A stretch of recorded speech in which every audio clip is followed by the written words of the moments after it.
वज़ीर आज़म ने ईद उल अज़हा की छुट्टियों की मंजूरी दे दी है। वज़ीर आज़म ऑफिस के मुताबिक ईद उल अज़हा की छुट्टियां 8 से 12 जुलाई तक होंगी। वज़ीर आज़म सेक्रेटेरिएट ने जुमे से मंगल तक सरकारी तातीलात का नोटिफिकेशन जारी कर दिया है। वज़ीर आज़म ने ईद उल अज़हा की छुट्टियों की मंजूरी दे दी है। वज़ीर आज़म ऑफिस के मुताबिक ईद उल अज़हा की छुट्टियां 8 से 12 जुलाई तक होंगी। वज़ीर आज़म सेक्रेटेरिएट ने जुमे से मंगल तक सरकारी तातीलात का नोटिफिकेशन जारी कर दिया है। वज़ीर आज़म ने ईद उल अज़हा की छुट्टियों की मंजूरी दे दी है। वज़ीर आज़म ऑफिस के मुताबिक ईद उल अज़हा की छुट्टियां 8 से 12 जुलाई तक होंगी। वज़ीर आज़म सेक्रेटेरिएट ने जुमे से मंगल तक सरकारी तातीलात का नोटिफिकेशन जारी कर दिया है।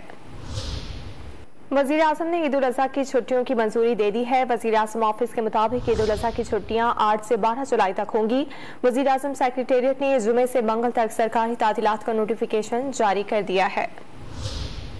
वज़ीर आज़म ने ईद उल अज़हा की छुट्टियों की मंजूरी दे दी है। वज़ीर आज़म ऑफिस के मुताबिक ईद उल अज़हा की छुट्टियां 8 से 12 जुलाई तक होंगी। वज़ीर आज़म सेक्रेटेरिएट ने जुमे से मंगल तक सरकारी तातीलात का नोटिफिकेशन जारी कर दिया है।